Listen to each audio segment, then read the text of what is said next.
Hello and welcome to episode 4 of Pastor and the Pappy. My name is Pappy, and with me, of course, is my beautiful co-host, the Pastor. That is me. Now, are you supposed to call me co-host? Because isn't that what upset you in the second episode, that you called me co-host? Or is that accept? Co-host means we're equals, right? It means we're equal. You're not a guest. Oh, okay. What? Oh, is that what you called me in episode 2? The guest? Okay. My guest, and that killed me, and that was stupid. Okay. It doesn't matter. As long as you don't call me idiot, moron, stupid, blockhead, it doesn't bother me too much. But yeah, blockhead. Well, it's that time of year for blockhead to come out. And, I didn't, whatever you said in episode 2 didn't bother me so much. But you called me that again. I was like, is he supposed to call me that? But whatever we are, Pastor and Pappy, we are together again. We are PPs talking about our walk with God.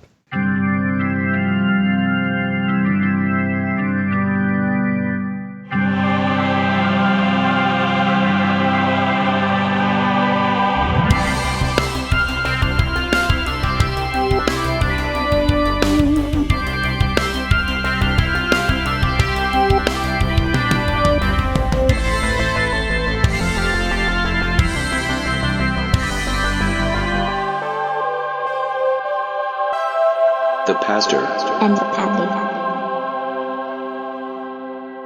Pastor and Pappy. And that's what this show is about. We definitely cover every angle of the Christianity view of life. Yeah, absolutely. The way that the faith lives out in our lives and the way that our lives intersect with the faith. That's exactly what the show is about. So how's your life been going in the couple weeks since we last recorded, Kevin? Busy. Very busy. Yeah. Doing a lot with medication adjustment.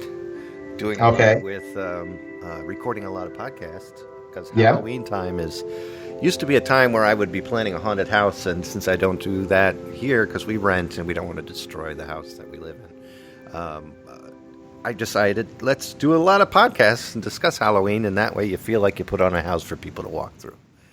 And there are lots of our buddies, put out lots of material over Halloween. They don't do that for Christmas, but Halloween time, all the podcasts I listen to come out with extra episodes, and I've got a backlog now on my. I use a podcatcher. What's it called? Podcast Addict is what I try those. I've never tried that before. It's nice on your phone. Of course, I have abandoned the iPod. I don't use that anymore. I just use my phone. It takes the place of that. And so I don't even know if they're podcasts any longer because they're not going through an iPod. But I've got a backlog of those. Now, we also put out a Halloween episode. Did you get any feedback from that? I did, actually. Our buddy Phil from Open-Minded Skeptic actually got in touch with me, and he really enjoyed learning some history about it.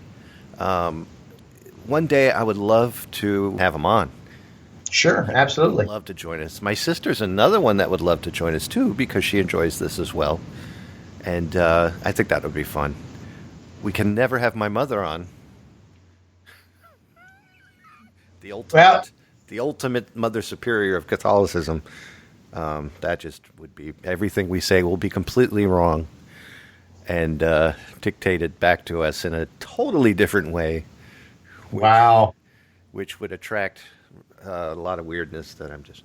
But otherwise, no, we had a lot of good comments, a lot of downloads. We're in the 200s. Yeah, something to that effect. So thank you guys for listening so much. I did get some feedback. Now, my wife listens. So I've recorded 300 or some episodes of various, podcasts, none of which were spiritual, spiritually focused, even though my Christian worldview comes out in a lot of them. And my wife has not listened to one of them, but she does listen to Pastor and Pappy. And probably is. You're probably the draw. It's certainly not me.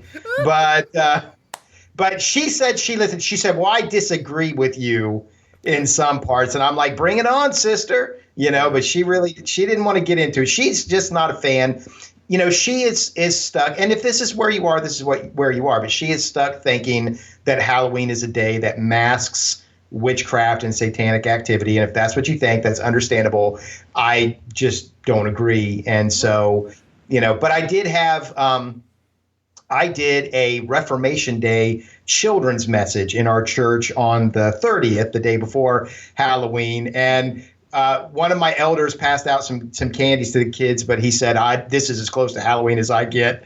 One of our female leaders, she told me after I talked about the Reformation, she said, you need to reform Halloween. And I'm like, well, I'm trying, Somebody from the other church, there's the Indonesian church I preach for every once in a while. They were on Facebook talking, should Christians celebrate Halloween? Absolutely not. So there was a lot of negative feedback. And this year I was just like, if that's your opinion, that's your opinion. Romans 14, one man considers one day sacred, another man considers every day alike. Each should be fully convinced in his own mind. So I'm not going to engage it. I did find some other pro-Halloween Christian material. There's a guy named Glenn, I think it's Shrivner. I believe he's from the UK. I follow him on Twitter. I think he's an apologeticist. He put out a real good 3-minute SoundCloud bite on, the positive aspects of Halloween. Peter Lawls, another guy from the UK that I really like, who does a podcast called The Flicks the Church Forgot. He did a 4-part, and I don't think this came out on his podcast, but it's on his YouTube channel. He did a 4-part episode, I guess, about, Halloween and, again, the positive Christian aspects of it. Yeah, it was, but I'm really, I'm no longer really willing to engage the fight anymore. If you think, with my wife, I kind of pushed back a little bit and said, well, Christmas is, corrupted as well. There's people that don't know what Christmas is all about, and they're putting up, elves and, deer and reindeer and all that stuff. And, but no, you can't be, we took our daughter trick-or-treating with our neighbors, and some of the houses were a little grotesque, and she's just like, I hate this, but I can understand that becoming weird, Yeah. And if you feel that way, you feel that way. So I'm not going to push it. But so I got negative feedback, I suppose you could say, from my wife, but she did like the closing hymn I chose. It Is Well With My Soul. So that was good. And that's a cool song. I had no clue that the version I decided to use is that one that is. I believe that's a more modern version by a guy named Chris Rice. I'm not entirely sure because I don't listen to a lot of contemporary Christian music. I hope I didn't take that one. I actually, where did I find that? I found it through. It was an easy MP3 download from a Christian website. I can't remember where. Oh yeah. Well, there you go. And he can't sue us anyway. He's a Christian, and that's what I was thinking. I was like, please don't sue us. If he does, Paul says don't sue us. And if that's the case, what I'll do is just take that one down and put up another with something by Clearwater Revival. I don't Clarence. Clearance. No, Credence. Clearance is what happens at a sale in Walmart. I always mix those two up. Clearance is what you have when you're going under a bridge. That's right. So duck 5 feet. Go ahead. What were you going to say? Beyond our previous episode, anything else going on in your life? Goodness. Let's see. I'm still married, and always a positive. That's always good to wake up and go, we're still, and she goes, yep. And I said, thank God, that helps the bills. She's still here. The bed's not empty. The suitcases aren't gone. Not yet. They're packed just in case. There's something wrapped around it. I'll drop you at a moment's notice, boy. There's an emergency, break glass, and she's out. No, it's been pretty good. I'm excited because now it's time to focus on a Christmas album. I haven't done one in a while. So we'll see what kind of juice I can come up with, but it looks like it's going to be a Zerbatron-esque 1980s synth Christmas, but with traditional Christmas music. I love the Zerbatron. What do I have? Like 6 or 7 Zerbatron albums? 3, because that's all there is. No. I've got more than 3. Well, there's Zerbinator and Zerbatron albums. Okay, well, whatever you've got out there, I've got them all. My daughter likes them. Yeah, we listen to them on the way to school, and she likes them. But you're not doing anything for Thanksgiving? Oh, yeah, I always forget that holiday. I just know I have to show up and eat a ton of food. I know you're a huge fan. I'm a huge fan of Thanksgiving. Yeah, absolutely. I do love Thanksgiving very much. I love Thanksgiving. The house gets filled with a lot of people. It's a good day, but it's a good spiritual practice as well. Maybe we'll talk about sometime in the near future. Until then, let me just quickly plug my ebook, Please. Our harvest being gotten in, which is just a short collection of Thanksgiving-related writings, and I enjoy reading those as part of the holiday. So to get me in the Thanksgiving mood. Thanksgiving should be more than just a speed bump on the way to Christmas. It really is a beautiful holiday, that stands shoulder to shoulder with Halloween and Christmas, in my view. And one of the things that I love about this time of year. For my part, another thing that I don't know if I'd say I'd love at this time of year, but I've always been aware of was NaNoWriMo. Are you familiar with that? Not at all. I think it's a National Novel Writing Month or something. I'm not sure. But what it is everybody tries to write a novel. In the 30 days of November, They try to write, a 50,000. So it comes out to like 66 words a day. I've always wanted to do it. Got on Facebook last night and somebody said, it's the first day of NaNoWriMo. And I'm like, oh my goodness. And I just said, I'm working on 3 other novels right now, a couple other nonfiction books. But I just said, you know what? You've always said I want to do this someday. Just do it. So I just sat down and I didn't do 1,600. I did 1,300 words, having no idea where I'm going. I know 1,300 words a day. I only know about 500 to 1,000 words a day. I'll be lucky if I come up with that. Well, you use some of the same words over and over again. Like is and a and the. Is and a and the and his, her,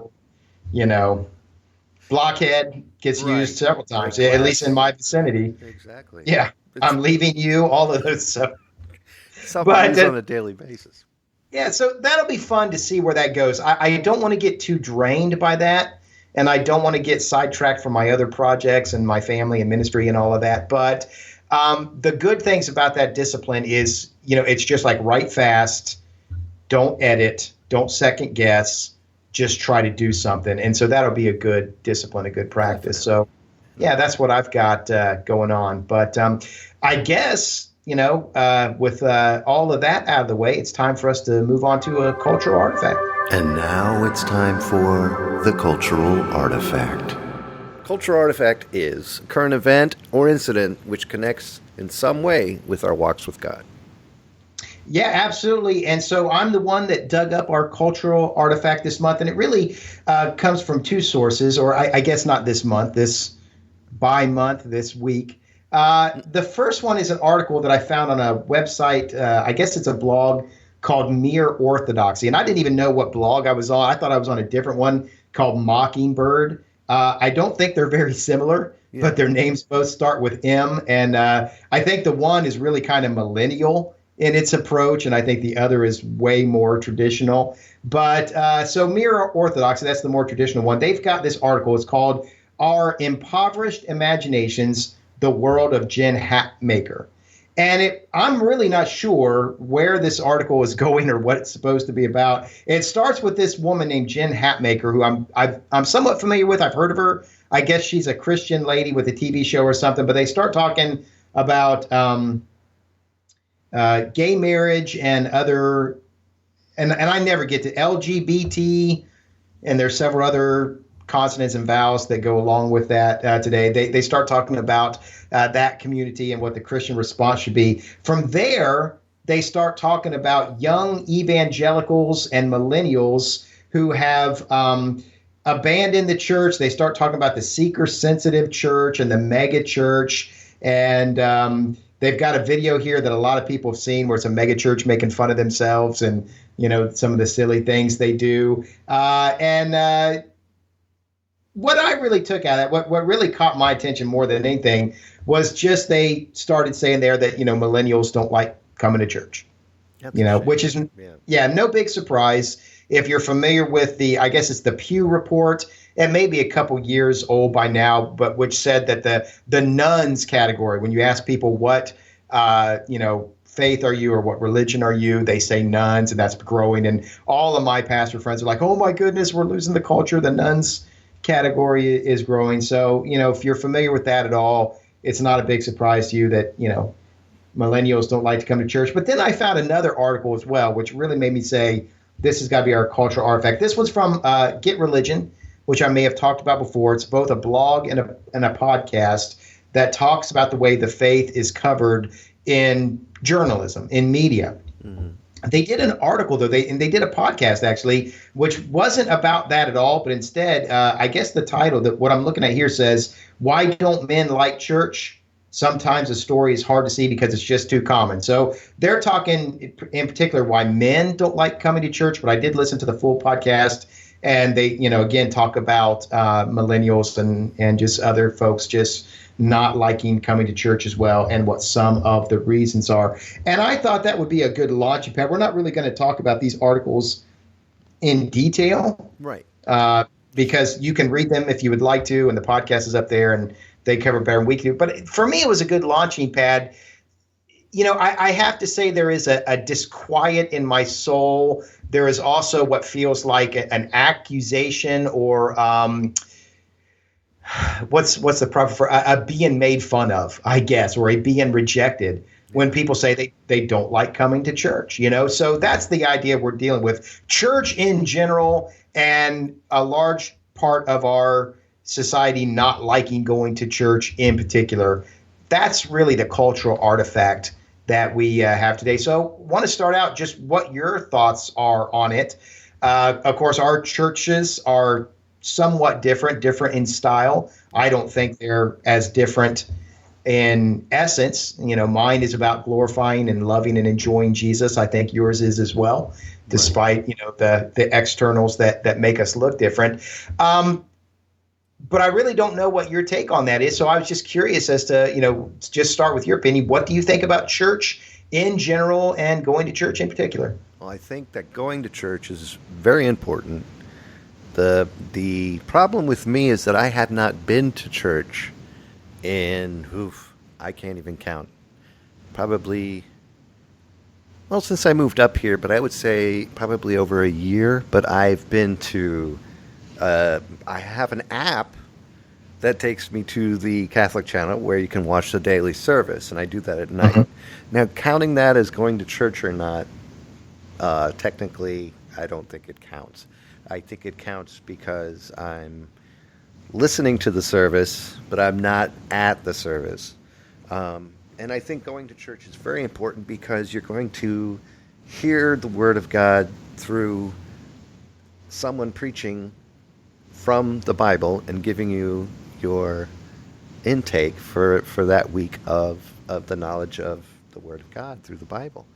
And I think that's very important.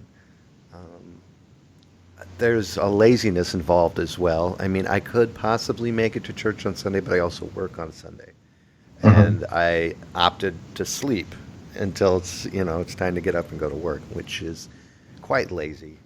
I went to church before because it was part of my job.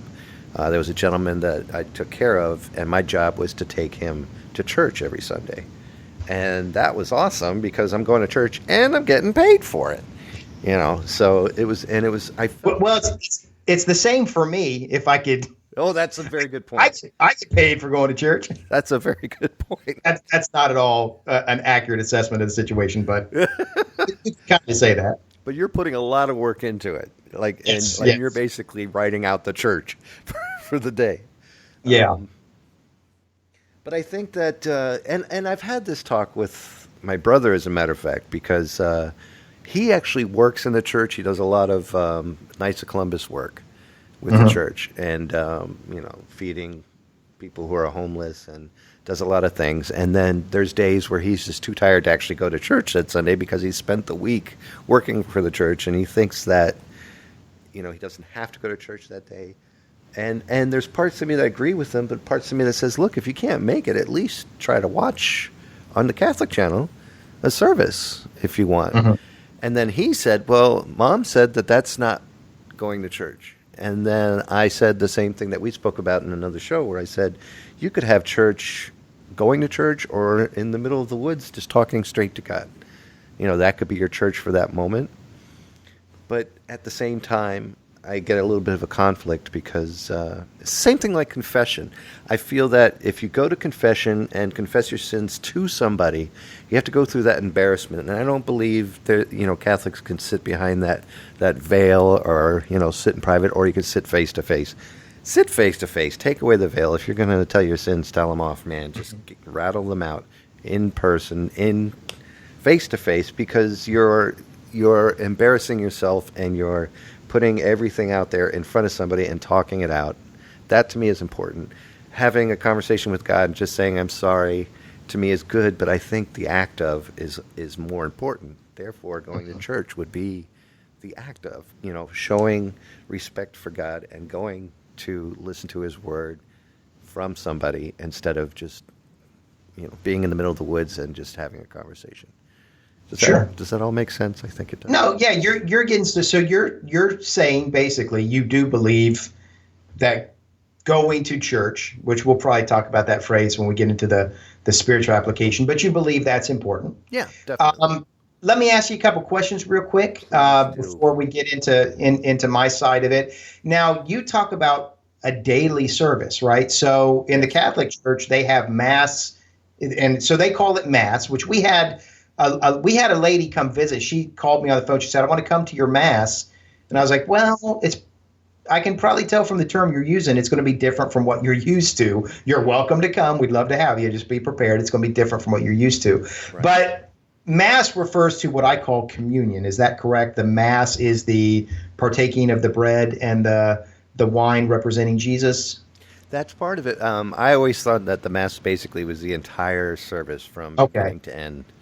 You got the homily in there, and then and I'm so bad I don't even remember the terminology. But is it called the Eucharist? You got the Eucharist. You got the story, the guy's thoughts on the story, his explanation of the story, and then you do the holy part of receiving communion, and then at the end you sing the happy we're getting out of church soon song.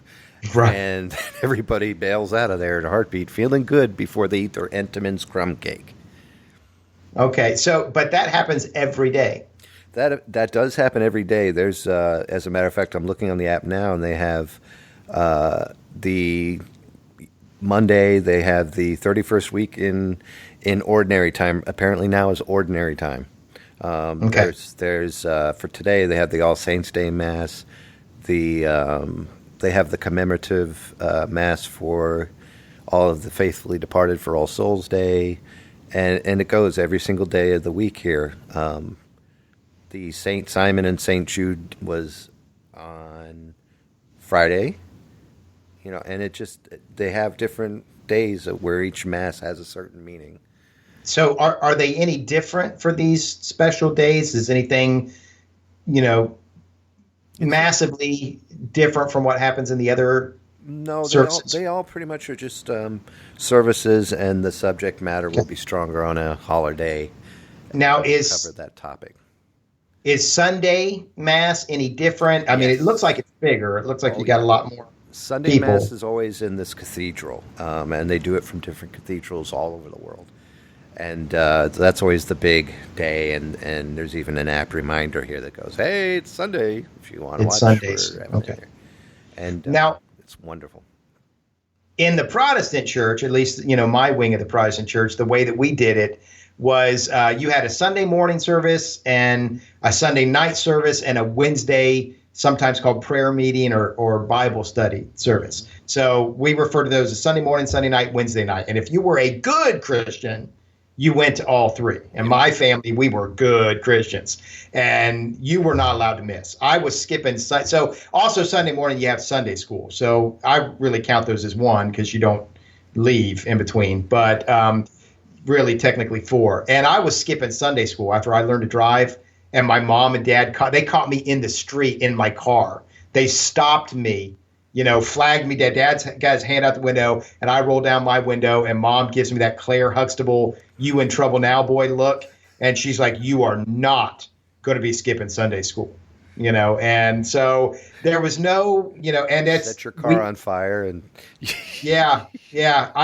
I did sometimes work on Sundays. My job as a grocery store bagger and cashier, but it had to be between the services because I had to be at both services, so I could only work in between the services. So that was very important to us. Now, what times does the Catholic Mass, and particularly on Sunday, it's usually pretty early, isn't it? Much earlier than there's always been wherever I've lived. There's always been three.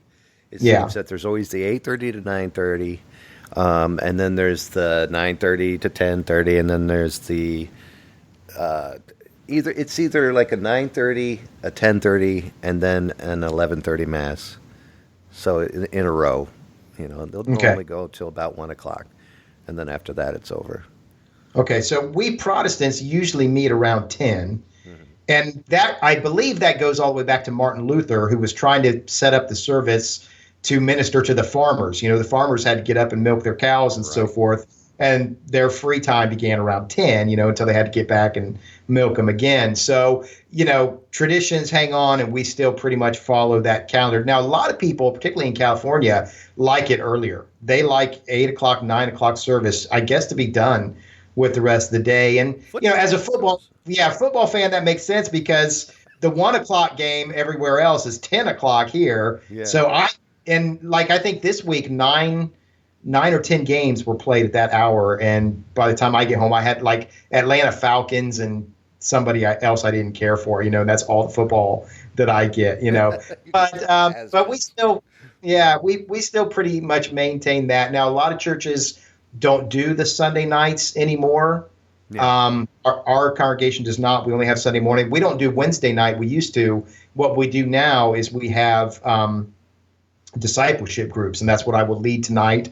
I have some men who have shown, a genuine. What I do is I look for people that are genuinely interested. I don't just say, "Hey, the door's open. Come if you want." I recruit people who show an interest not only in the faith but in the way I live the faith, and then I say, "If you're interested, we're going to meet at this time. I'll show you how to live, the life that I'm living." Right. As I follow Jesus. That's different from a church service. So really, we just have the one church service in the morning, and that's what most of us do.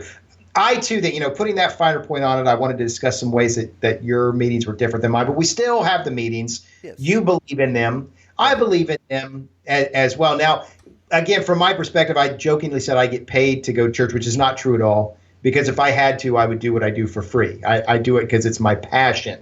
It's my life's work. It's not my career. It's not my job. I'm supported to do that job, and that helps me do it better because I give my full time to it. But even if I had to be bivocational, I would be leading in some way. It might not be as good as it is now. I may not have put as much time into it, but I would be leading in the church in some way. I rarely think of myself, though, as going to church because from my perspective, it's more like church comes to me. I'm here at 8 o'clock, getting everything turned on, I play with the band as well. I play guitar and just, have some fun. I do it. I'm not that good at it, but I have fun. So, I'm here. And then, close to 10 o'clock, people start showing up, so church really comes to me. I very rarely get the chance to just go to church, but I too, find it very important. And you get real dismayed when, you read articles like this, both in the, what was the first one? I forget. Not Mockingbird, but. MereOrthodox.com. Yeah, Mere Orthodoxy, which is a play off of C.S. Lewis's Mere Christianity, very famous book. So you read articles like in the Mere Orthodoxy, you read articles like in the Get Religion, which is a site I prefer a little more. You read a book. In that podcast, they referred to two books, I think, which are on this topic. One is titled "Why Men Don't Like Going to Church," I believe, or something to that effect. And I've read that book, and I understand what he's saying there, and I understand all the points for it. You see The Simpsons. There's an episode of The Simpsons where it's the one with Reverend Lovejoy, and everybody says church is boring, and the Simpsons come home and they're ripping off their church clothes, and Lisa says it's the best time of the week. It's the most the most possible time between now and more church. More church. And there's some of that I can understand. In this podcast, they give reasons why. In the Mere Orthodoxy article, they give reasons why people don't like going to church. There are other reasons that I think people don't want to acknowledge, such as the fact that we human beings, and I include myself in this category, are lazy and short-sighted and simplistic, and we like shiny objects and flashing lights, and there's not too much of that in church. So we're just not that much interested right now. Nobody seems to be talking about those reasons. I do think they're there, though. But it really does dismay me, to see all of this negativity about going to church. I think it has a lot to do with the fact that when you go to church, you're hearing something that almost something that you have to change in yourself. And when you see it shining back at you from somebody talking to you about how you might be doing something wrong in your life and you need to change it, it's almost like being adult being parented. And therefore, since we are in a society where there's a lot of entitlement and everybody is, overly entitled to do whatever they want, to hear something that steers you away from that empowerment and makes you little again is something you just don't want to hear. That there's something greater than you at this present time, and I think that's something that steers people away. Does that? Oh, absolutely. That's partially what Paul calls the offense of the cross. Paul acknowledges the cross is offensive in many different ways. And one of the ways is the one that you've just acknowledged, that it reveals your sinfulness. It reveals your smallness. It reveals your need for a savior and your need for correction. So that could be a reason. Another reason could be people are just lazy. So I'm not discounting your reason. I'm just saying there's many reasons. There's tons of them. But I always feel strongly about that one. Certainly. There was one time, and you never know. Again, you never know what's going on in people's mind. This lady came to our church, and I come introduce myself to her before services. She tells me her name and everything. She sits there through the whole service. I get up and start to preach, and she gets up and is gone. And I had not even said anything offensive. If I had said something like, "You're a sinner and you're going to burn in hell," which I don't believe I ever say that, but I can understand.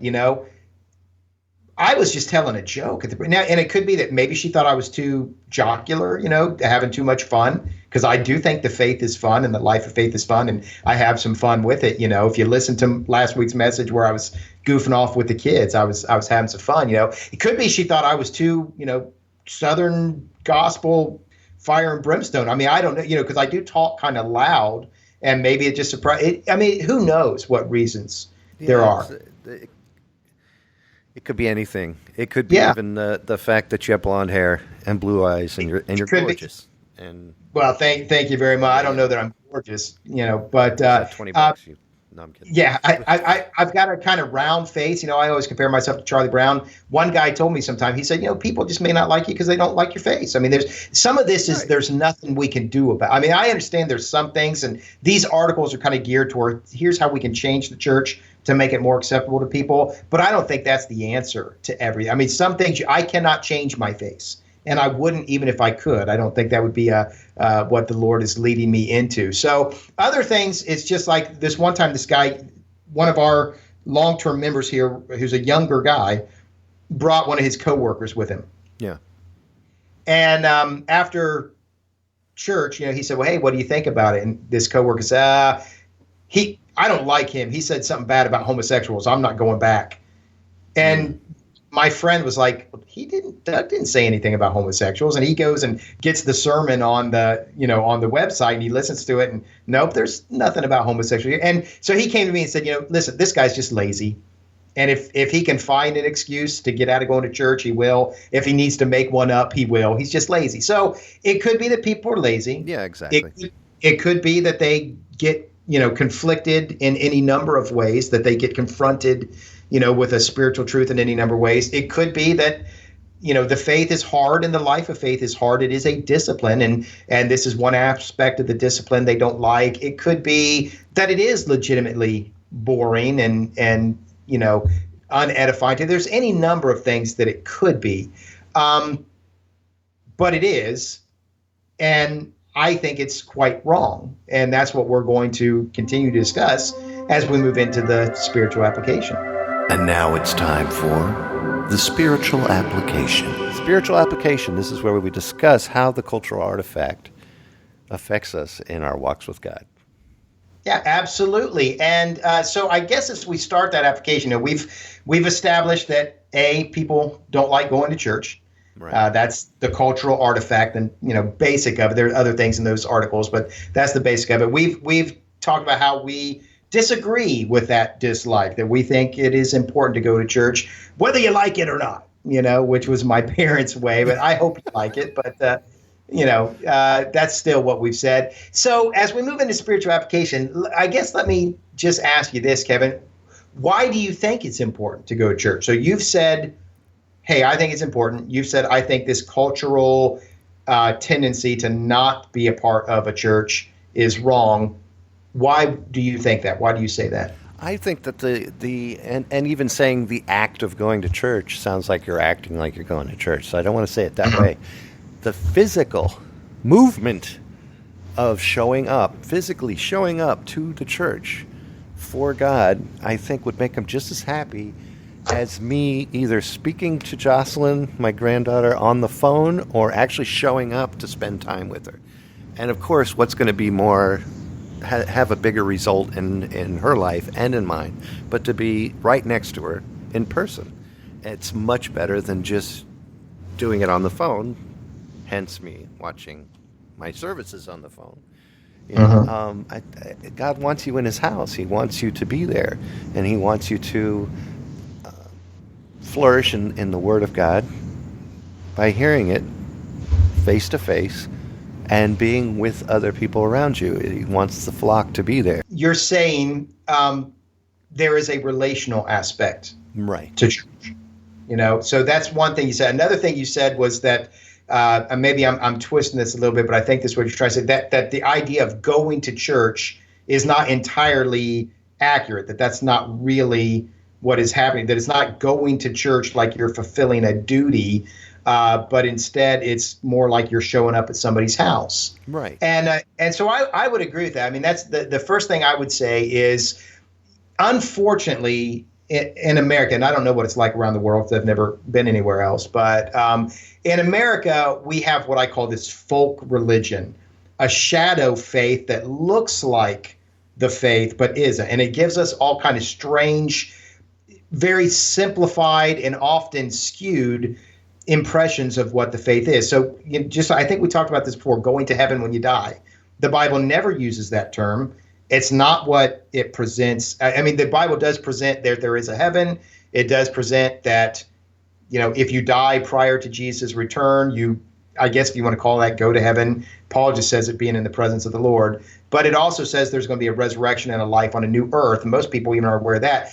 Even beyond that, Jesus said the goal of the faith is to enter the kingdom, which is significant enough for go to heaven. So there's one example where the folk religion takes this beautiful idea of entering the kingdom and twists it and skews it until it's, go to heaven when you die. I think it's the same way with go to church.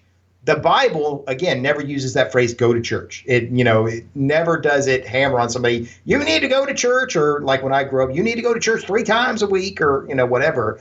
The Bible talks about meeting together, and it presents those meetings as being very enjoyable. The author of Hebrews does have to encourage people not to stop it in, Hebrews chapter, let us not give up meeting together as some are in the habit of doing. Is that 12? I'm not sure. I hope you're not asking me. Okay. For some reason, I can't bring up the exact chapter, but somewhere in Hebrews where he says, let us not give up meeting together. In the book of Acts, in chapter 2, we see that they happily met together. They were meeting, the Christians were meeting together all the time for study, as you talked about, hearing the word of God, but also for fellowship, the breaking of bread together. So the first thing I would say is that really go to church, even though I myself use that phrase, is a misnomer. Go to church is not really what we're supposed to do. Go to church is not really the identifying characteristic of the faith, which is a lot. This is how a lot of people describe the faith. Do you go to church? As if that determines whether you're a Christian or not. And that's, again, that's a skewed view. Rather, meeting together with other believers for study, worship, for fellowship, relationship, that's what the Lord wants. And in my opinion, it's a very different thing from going to church, and a very superior, better, enjoyable thing. When you understand that you are going to be with friends and family members, regardless of what the quality of the music is, how much you like it or dislike it, regardless of what the quality of the sermon is, how much you like it or dislike it, don't get from it, you're still going to meet with others, to meet with God, to me, that's a beautiful thing. So, and that's what you brought out in your answer. So that's the first thing I would say, that going to church is not really what we're talking about here. We're talking about meeting together. Peter uses this phrase, like precious faith, in the opening of 2 Peter. We have a like faith that is precious to us, and we meet together to enjoy that, to celebrate that, to develop and grow and express that. And that's a much more beautiful thing than going to church. So that's the first thing that I would say there. Second thing that I would say, based on your answer, is that important things happen at church. Oh, yeah.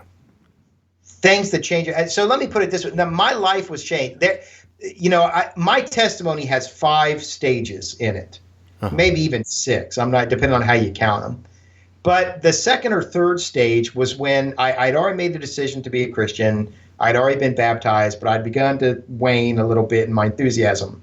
And they took me to this thing in Ohio called Teens for Christ. That's what it was called. It's a big youth gathering that they have. And of course, we lived in Columbus, so it was right in our backyard. It was downtown Columbus at the Hyatt or the Marriott or somewhere. And so a bunch of us, poor white kids from the west side of Columbus, running around downtown, creating havoc. But we also come into these workshops. And the guy that preached, his name was Tommy Oakes.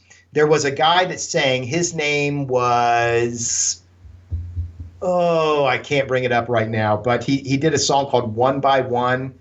And that just, Larry something. And he did a song called One by One, and he did a couple other songs that really, one WON by one, ONE. So One by One, Jesus won it all. Gotcha. And I don't know what happened. I don't know what was said. Tommy Oakes must have said something, or Larry Bryant. That's the guy's name. Larry Bryant must have said something, but it changed my life forever. Huh. And I came home, and I always, when I went away to Bible college, I missed 2 classes in Bible college, not 2 days. I missed 2 class periods. One was because I had food poisoning. I passed out before my last class of the day, and I said I could go home. The other was that all my other classes were canceled except for one in the middle of the day, and if I skipped that one, I could work a whole day and get a whole day's pay. But I only missed 2 classes because I believed something important could be said in class that would change my life forever. Right. And there were times I knew that I might hear something in class that would help me to help somebody out at a critical moment in their life. And I didn't want to miss that. And I do think it's the same with church. At any given service, something could happen that could change your life forever for the better. Or even beyond that, something could happen where you change somebody's life forever. This is what we think, and I think you said this in your answer, or you said this earlier, we think life is all about us. Yeah. We are entitlement. Entitlement, selfishness, self-centeredness, self-orientation. What do I need? What do I get? How does this benefit me? The Lord doesn't think that way. Our Lord Jesus, one of the greatest statements he ever made, I have come not to be served, but to serve. And so we need to stop thinking about what do I get and maybe start thinking, what do I give? What do I give when I come to church? Maybe there's somebody that needs my friendship. Maybe there's somebody that needs my hug. Maybe there's somebody that needs my prayer or needs my encouragement. And I'm going to not give that to them because I don't like it. I don't like the music. Right. I don't like the preacher. I don't like getting up in the morning. That's not the mentality of our Lord. No. So that's what I see in your answer, and I like that. Anything further that you wanted to? There's 2 things. The first one is one of my favorite parts of church was always offering each other the sign of peace. During Catholic Mass, we have that, and now let's offer each other the sign of peace, and we shake hands with everybody or give hugs and all of that. And I always liked that part, especially when I was a kid or a teenager, because there's always a cute girl. Oh yeah. And I always liked that part. But the other thing too is that I would go in and I would hear. Now again, this is where my mother would kill me, but it's the part of the church where you go in and they read the part of the Bible and then it's explained to you after. And I think that's called the homily, where the priest wrote out his translation of what you just heard from the Bible. And it always seemed to have to do, and it still does when I'm watching these daily mass from time to time. Not every single mass has it, but from time to time it does. It always seems to have to do with something I'm struggling with. Like a decision to do something or other, or a way that I'm living my life. And I always question, is this proper? Is this okay in the eyes of God? And that's one thing that I get from church. I get the answer to those types of scenarios or those types of questions that could improve the way that I live. And I find that very, very heartwarming and very important to be a better person. And you never know when that's going to cut. This is part of to take it a step further, part of my philosophy is you never know when that's going to happen. Did Moses know when he woke up that fateful morning that he was going to see the burning bush? Yeah. No, it just happened. How many things happen and you had no clue they were going to happen? How do you know that something won't happen that could change your life forever in church? And it may be a sermon, but it may be, I remember when I was like 13 or 14, this one lady's there was a girl in the youth group, and her mom gave me a kiss on the cheek. Nothing sexual or inappropriate about it. She's like, "Oh, Doug, you're so cute and wonderful," and she gives me a kiss on the cheek. That was so encouraging to, again, the way I describe myself, a poor white boy from the west side of Columbus. Happens a lot, doesn't it? Unfortunately, it doesn't happen a lot. Not nearly as much as I would like. No, it's not a sexual thing. It is. No, I'm joking. Yeah, it is that somebody said you have value. Exactly. And I understand there have been times where people have come to church and have unfortunately, not had that experience, that they've been told they don't have value. You come to my church, you will be told you have value. All churches think they're friendly. My congregation really is. We really work hard. And we've had people come in. We've had, people with different lifestyles, goth people that, it's pretty obvious where, that there's something, when you come in with the white face and the black lips, there's something different about you. And yet I've seen those people be embraced and be loved and be told that our motto at our church, we believe the Lord gave us this motto that we say we are a place of grace for all. And so everybody that comes in, we want to treat them with value. Well, this little church in, the west side, on the west side of Columbus, Ohio, that didn't really have as well thought out a philosophy as we did of, hey, we want to make everybody that comes in feel, they still made me feel valuable. That lady, again, non-sexual, she gave me that kiss. She made me feel valuable. How do you know that won't happen for you? If you don't go to church, how do you know that you won't do that for somebody else? Yeah. I've affected people's, again, a lot of what I do is I just invite people to come live with me, and they will learn how to be a disciple of Jesus just by watching me. There's this guy that meets me and Aubrey every Saturday at Taco Bell with his kids. We get our food. I just offer my standard prayer. Lord, forgive us our sins. Help us live right and righteous lives. That's just my standard, pre-meal prayer. Mm-hmm. And he says, my goodness, I needed that.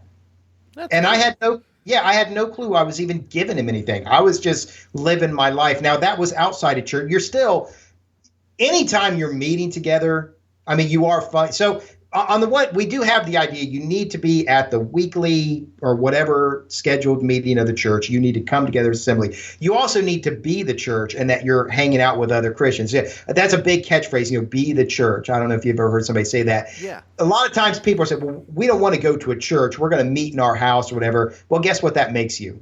You're a church.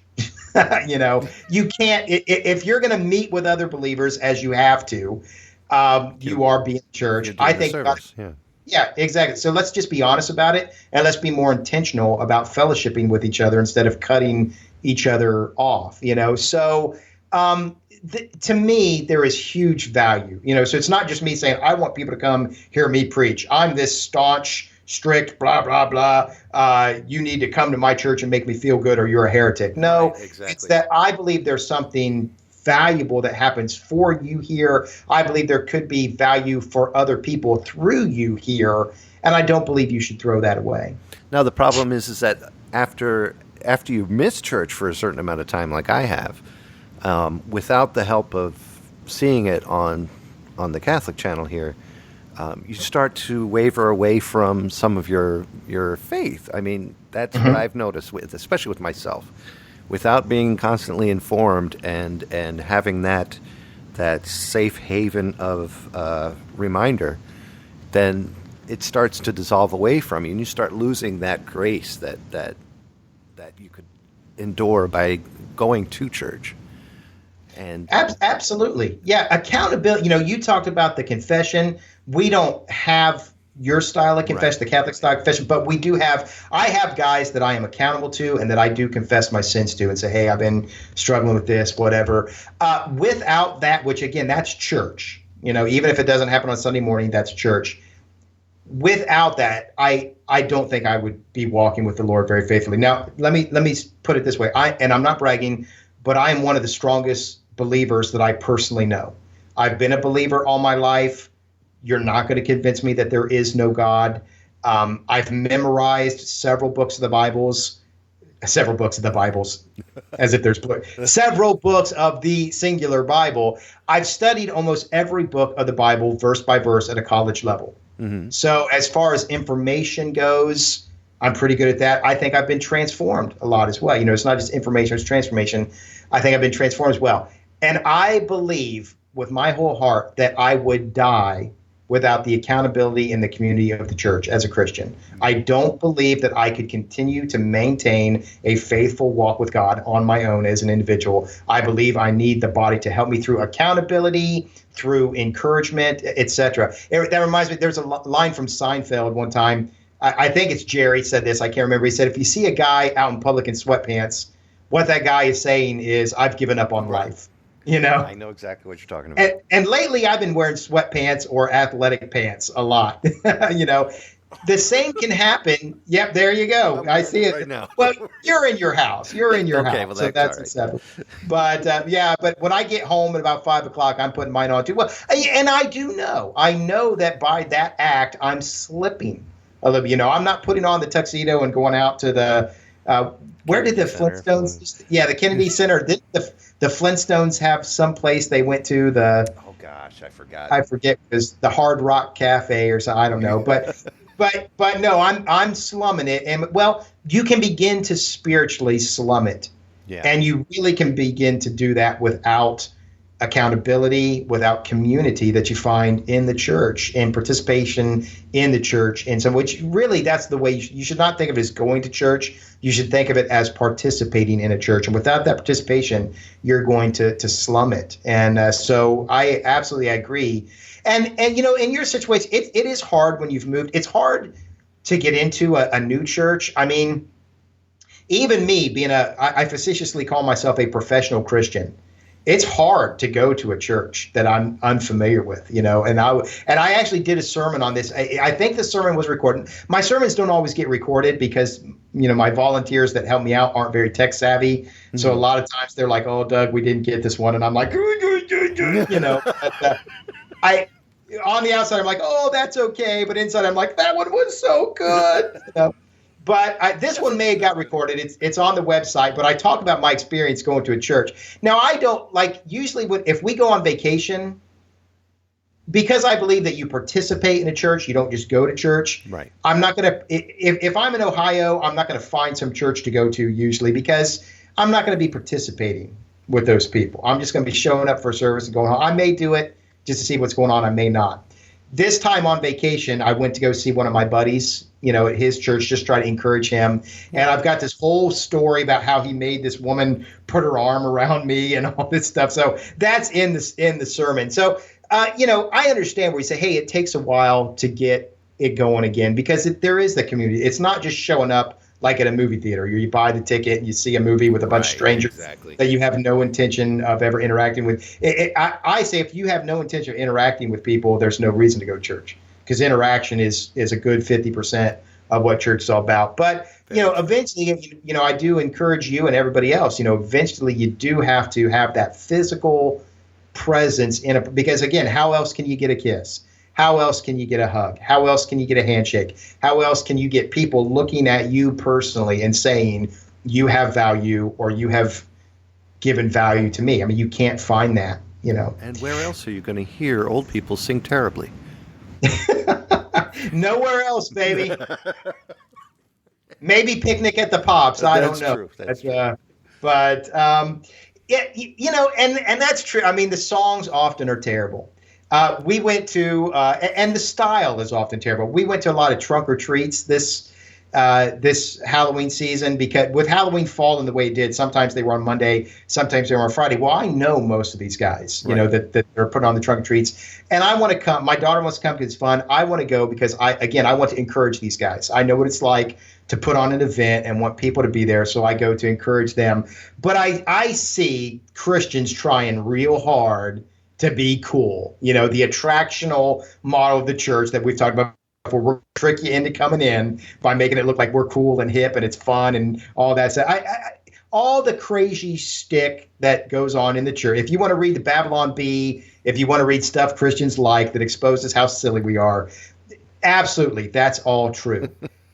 But this brings me to, I guess, my last idea here in the spiritual application, and what I really want to leave people with is, despite all that silliness, bad people singing, I think C.S. Lewis said hymns are like third-rate music put to fourth-rate poetry, or something. C.S. Lewis didn't like the church music either. He talks in Screw Tape Letters about how silly the other Christians are.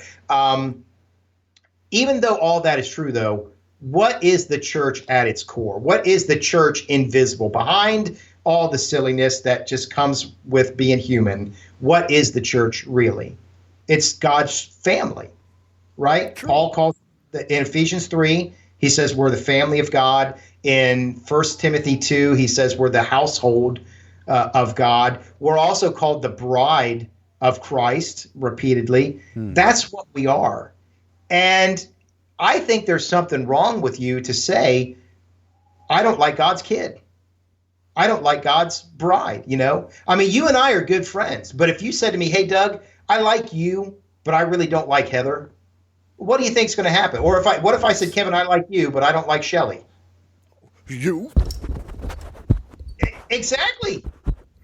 And that's what it should. I mean, Imagine the audacity. And sometimes people, my wife had a friend who for a while didn't like me, so because she misunderstood me. She didn't get me. Right. Once she got me, that solved everything. She saw that blonde hair and blue eyes. Yeah. Hey, man, can't beat it. But he winked at me, folks.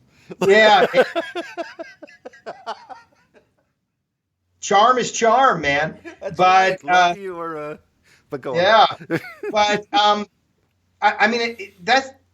If somebody says to me, I like you but don't like your wife, if I don't punch them, I'm going to flat out tell them, well, then you can't be friends with me. Yeah, exactly. Because my wife, despite all her imperfections, and she has a lot, I have even more, so this works with her friends as well. Despite all her imperfections, she's my wife, the one I've chosen to do life with, the one I love, respect, that I will defend to the death. And if you want to look me in the face and tell me I don't like your wife, we don't need to be friends. Yeah. I mean, it's just and that is people today saying, I like God, but I don't like the church. It's the same thing. You're going to look God in the face and say, I don't like your kids. God knows where his kids are lacking. God knows where his bride is silly. You think he doesn't know that? Of course he knows that. But it's still his kids. It's still his bride. He still loves them. Yeah. And you're going to reject them and mistreat them because they're boring, they're silly, they're out of touch, they sing bad, et cetera, et cetera. We have to understand what the church is. Paul, knowing full well what the church was, saying everybody in the province of Asia has deserted me. The church has deserted me. He still said the church is God's household, the foundation. I try to put two words together, foundation and pillar, the pillar and foundation of the truth. That's what it is. Right. And you've got to work that into your equation. When you're saying, I don't like going to church, it's boring, it's stupid, people, whatever, it's still God's bride. It's still God's kids and needs to be treated that way. And I believe that brings us to the moral of the show. And now, the moral of the show. Yeah. You want to give the moral of the show a crack here, Kevin? I'm going to say, and you know me, I'm going to sum it up in a sentence less than 2.8 seconds. Go to church. I think it's important. I think the moral is the importance of going to church. The physical act of going to church, and I hate using the word act. I unfortunately did not go to a college that taught me better words than act. The the malfeasance of not going to church. Wow. Thank you very much. There you go. There you go. Disney term from a movie that recently was released. Just going to church will definitely replenish your faith. It will replenish your soul, and it will definitely enhance the way that you live your life and the person that you are. And I cannot imagine letting that go, especially when you want to live a life with and for God. I can't imagine just letting that fade away and thinking that you are better than the church and thinking that you're better than being taught what is right from wrong and what you believe in. Yeah, I would certainly agree with that. The way I would do my bottom line, I guess, my moral of the show, there's one of the early church fathers, I can't remember which one, unfortunately, but it's a fairly famous statement. He said, "The church is a whore, but she's my mother." And it's kind of the same idea that that's a little stronger terminology than I would use. Some of these guys could really lay it out there, but what he meant was that, hey, I know there's problems with the church, but she's still my mother. She birthed me in the faith, nourishes me in the faith, loves me in the faith, and I'm never going to give. I wouldn't give up on my mother, no matter what she did. Yeah. He's saying I'm not going to give up on my mother, the church, regardless of what she is. I believe there is a goodness here. Now, I just generally like church service. I guess I speak that language. I can understand it's boring at times, but I like it. I like being with the people that I consider my brothers and sisters. There's something about it that I like. It might be that maybe if you're one of the people that don't like church, it might be, or doesn't like church, I'm not sure what's grammatically correct there. It just might be that there's something wrong with your taste buds. Taste is acquired. I mean, you understand that, right? I've heard that people in Great Britain don't like peanut butter and jelly because they were never given. What? I know. Can you believe that? You don't like peanut butter and jelly? That's like one of the best things ever. But they never had it as kids. They didn't develop a taste for it. The first time I did a cigar, I thought it was repulsive, but now I like it. The first time I drank a beer, I thought it was terrible. But then I developed a taste for it, not for the alcohol. I still don't care for the alcohol, but I like the taste of a good pumpkin ale in moderation, not taking it beyond what is beneficial or constructive. I've had 3 during the show. And it hasn't affected you at all. Hasn't stopped me one bit. But no, all of those tastes. Sushi. My Christian mentor, he was like, hey, if you're going to walk with God like I do, you got to eat like I do. He took me out to a sushi restaurant, gives me sashimi. Man, that was hard to eat. Sashimi is just the fish. It's just a cut of fish, raw fish. And that was hard. I developed a taste for it, though. Now I love it. I love sashimi. And it may be that your taste buds need to be developed a little bit. You may think that you've got the world with baloney, right? Which is Captain America movies and comic books and TV and whatever. That's baloney. If you've never had a steak, you may think baloney is something really good. Right. I say there's a steak here to be had. Might take getting used to. The taste might be acquired. There's always one to help. There's always one to help. And if you acquire that taste, you're going to find a mother, you're going to find a lover who gives you value, you're going to find a family that belongs to God, and I think you ought to make that effort. Tonight's closing hymn. So, Kevin, like every good church service, we're going to end with a closing hymn. I picked last time, It Is Well With My Soul, a hymn that means a lot to me. What have you picked for the closing hymn this time? Well, we have quite a couple weeks until Advent begins with the Catholic Church. But I thought I would go ahead and pick O Come Emmanuel because I did a version of it and I don't have to get in trouble for it. There you go. So, that's one reason. And then the other reason is I love Advent. It's the countdown to Christmas. And absolutely. And I don't want to bypass Thanksgiving for your sake as well. Yes. But, that's my choice for today, O Come Emmanuel. That's like the grandfather of all Advent Christmas music, so there we go.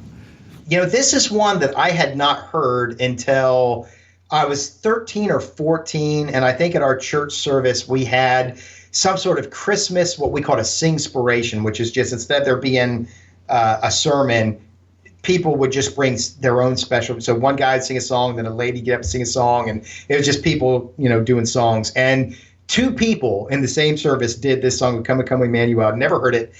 Is it in a minor key? It sounds kind of melancholy, right? Parts are, and then it switches out into something major. Yeah. But it is beautiful, and I think I love Advent as well. I love the beauty of Christmas. Halloween is reality. Thanksgiving is contentment. Christmas is beauty. And this is one of many songs which encapsulate that beauty of the light shining in the dark, of the final arrival of the one that we've been waiting centuries, millennia for. Emmanuel, God with us. Beautiful, beautiful song. Can't wait to hear your version of it. I'm excited to play it, definitely. And you know what I'm going to do for the show notes as well is incorporate your links there. Would that be all right? Yes. Mm-hmm. Okay. And incorporate the links to what we discussed today, and also a free download of this song. Awesome. Come back next time when the pastor and the pappy talk more about their walks with God.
All of Zerbinator's music and podcasts are under the Creative Commons license, which allows retelling and rebroadcasting as long as the author is notified and credited. For more great escape pods, please visit www.zerbinator.wordpress.com. If you would like to contact Zerbinatorland, you can send an email to instrumentally@gmail.com or give us a call at 571-408-ZERB or 9372.